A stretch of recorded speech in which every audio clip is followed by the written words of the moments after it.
여러분 안녕하십니까? 7월 9일 목요일 뉴스투데이 강원입니다.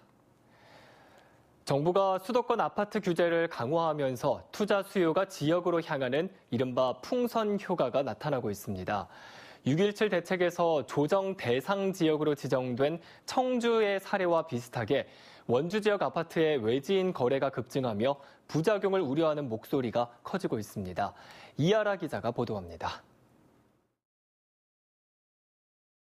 2,656가구가 들어서는 원주 신축 아파트 단지입니다. 지난해까지 미분양이 많아 중도금 이자까지 대납해주면서 힘들게 계약자를 찾았지만 올해 들어 분위기가 반전됐습니다. 전화상으로나 이제 그냥 금액적인 부분만 따져보고 바로 계약금을 넣거나 개인적으로 오시는 분들보다는 거의 단체가 많았어요. 예, 많게는 10분 이상도 있었고. 올해 외지인이 사들인 강원도 내 아파트는 6,981채. 이 가운데 원주의 아파트가 4,154채입니다.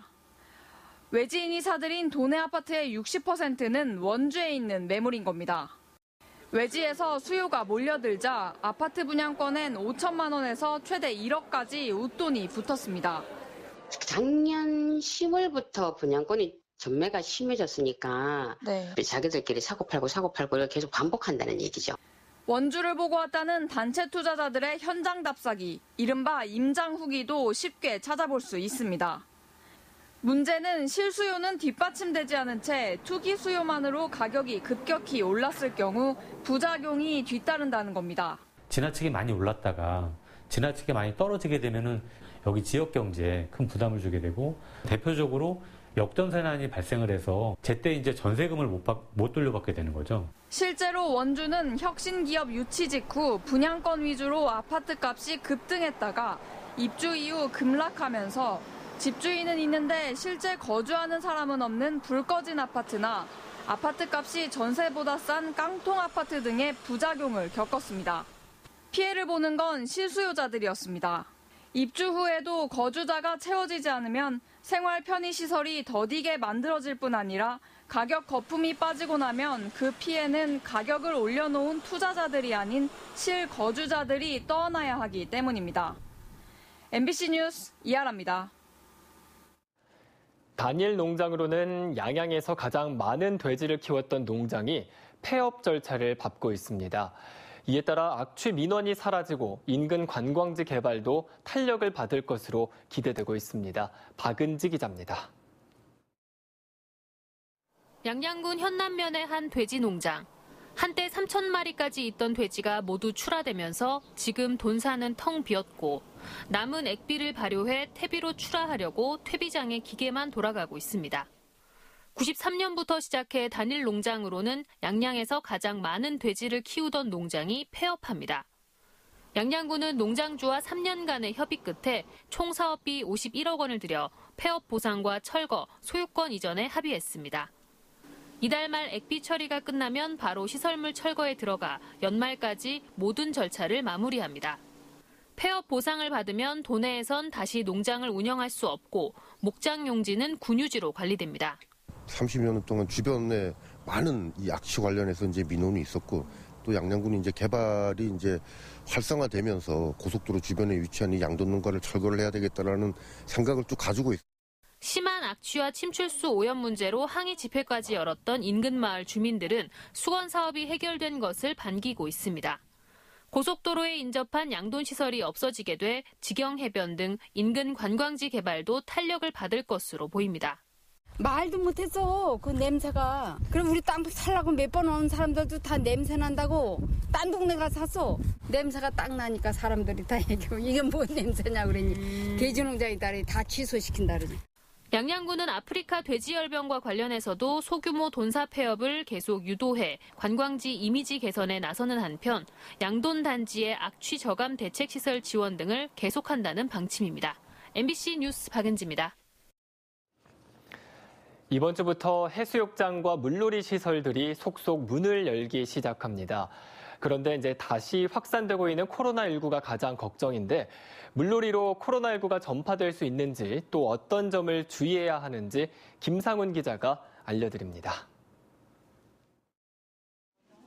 지금까지 밝혀진 코로나19의 주요 감염 경로는 3가지입니다. 기침이나 대화를 통한 비말 전파와 악수 등을 통한 접촉 전파, 또 매개물을 통한 간접 전파입니다. 그렇다면 물을 통해서도 바이러스가 전파될 수 있을까? 전문가들은 이론적으로는 가능하지만 지금까지 그런 사례가 없었고 가능성도 매우 낮다고 보고 있습니다. 이거를 특히 조심하라 그럴 필요는 없을 것 같고요. 일단은 그 안에서 이제 사람들끼리 접촉하는 거나 이제 손 통해서 접촉하는 거, 그게 더 중요할 것 같아요. 물보다는 사람을 더 조심하라는 겁니다. 때문에 실내보다는 2m 이상 거리 두기가 가능한 해수욕장이나 계곡이 비교적 안전합니다. 동해안의 경우 출입구를 만들어 체온 측정을 하는 곳도 있지만 해수욕장마다 사정이 달라 사실상 거리 두기를 강제하기가 어렵습니다. 또 증상이 없어도 바이러스 전파가 가능해 결국 스스로 방역 수칙을 지키는 게 최선입니다. 물놀이 전후로 탈의실에서 옷을 갈아입거나 목욕탕을 이용할 때도 주의해야 합니다. 공용 물품을 통한 바이러스 전파가 이뤄질 수 있기 때문입니다. 그다음에 이제 공용으로 쓰는 물품 같은 거 통해서 또 전파될 수 있으니까 가능하면 이제 개인 물품을 쓰라고. 실제로 지난 3월 철원에서는 확진자와 같은 시간대 목욕탕을 이용한 여성 3명이 감염됐고 이 가운데 70대 여성은 치료를 받다 숨졌습니다. 이들이 서로 모르는 사이인 점을 밀어볼 때 방역당국은 드라이기처럼 공용 물품을 통한 전파 가능성을 높게 보고 있습니다. 결국 물놀이를 할 때는 실외에서 하되 사람 간 거리를 유지하고 물 밖에선 마스크를 착용하며 개인 물품을 사용하는 게 기본 수칙입니다. MBC 뉴스 김상훈입니다. 접경 지역인 화천군은 올 초 산천어 축제 파행을 비롯해 아프리카 돼지열병 그리고 군부대 해체 등 아주 힘든 시기를 보내고 있습니다. 이에 따라 민선 7기 출범 2년을 맞아 3대 전략을 마련해 위기 돌파에 나섰습니다. 박민기 기자입니다. 2년 전 민주당 돌풍을 잠재우고 민선 7기 재선에 성공한 최문순 화천군수.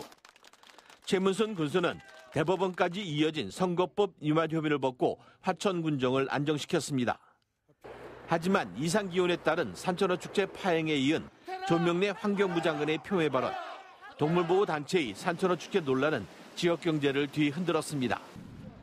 엎친 데 덮친 격으로 국방개혁 2.0에 따른 27사단 해체에다 코로나19 파고는 적경지역 화천군을 막다른 골목으로 내몰았습니다.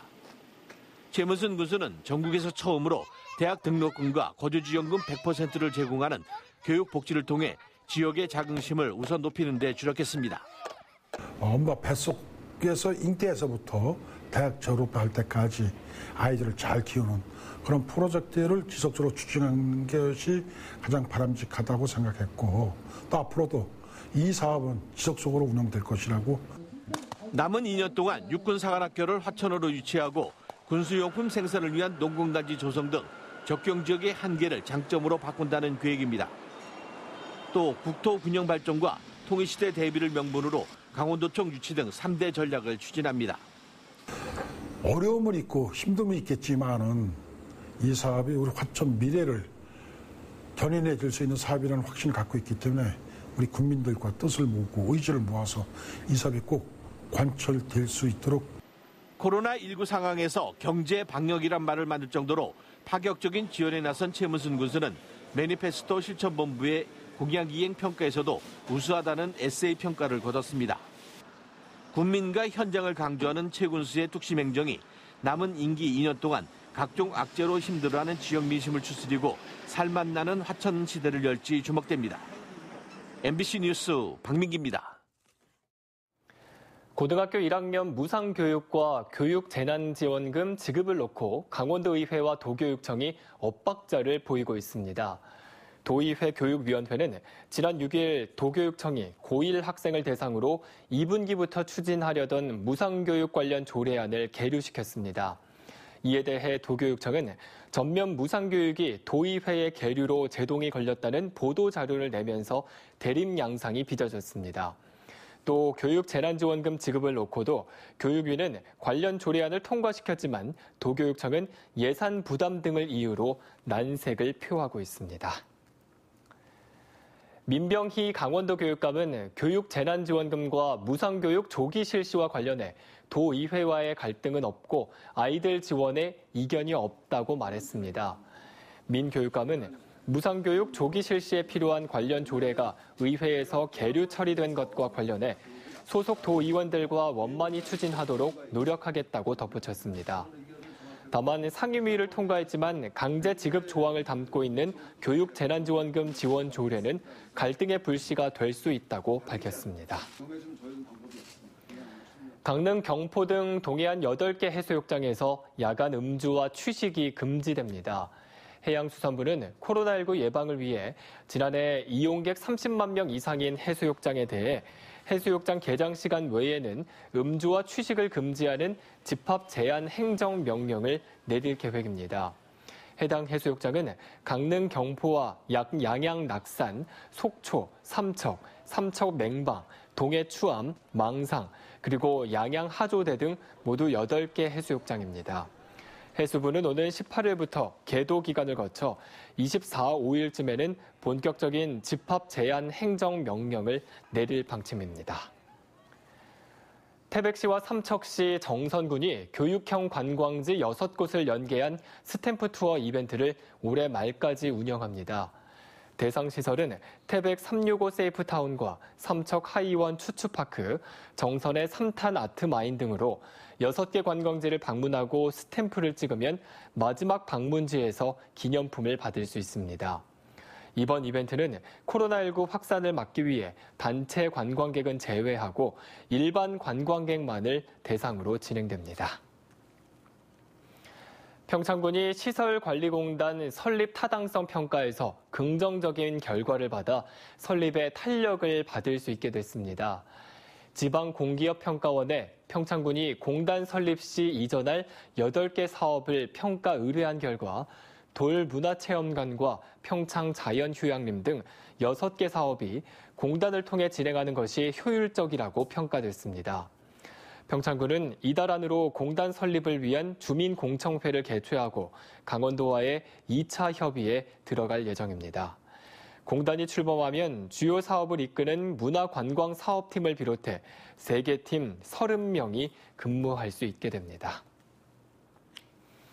설악산에서 지난 2018년에 이어 올해도 온몸이 하얀 희귀동물 알비노 담비가 발견됐습니다. 국립공원공단은 올해 4월 설악산 한계령 일대에서 알비노 담비 2마리의 모습이 무인 센서 카메라에 찍혔다고 밝혔습니다. 이번에 포착된 2마리의 담비는 지난 2018년 9월에 발견된 것과 동일한 개체로 추정되며 한 어미에게서 태어난 형제나 어미와 새끼 사이일 것으로 예상되고 있습니다.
지난달 23일 제한적으로 개방된 원주 지역 실내 공공체육시설의 운영 시간이 확대됩니다.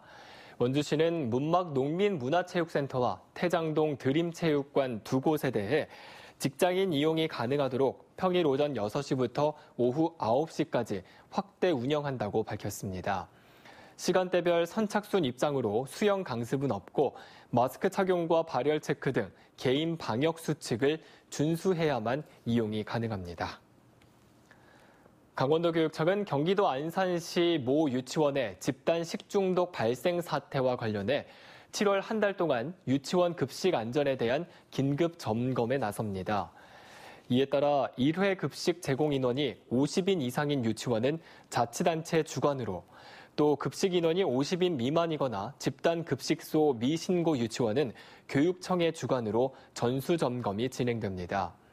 도교육청은 개인 위생 관리와 시설 설비 관리, 식재료 관리, 식품 취급, 배식 등을 중점적으로 살펴볼 계획입니다. 강원도 산림과학연구원이 춘천시 서면 오월리에 있는 강원 숲체험장에 무장의 나눔길을 조성합니다.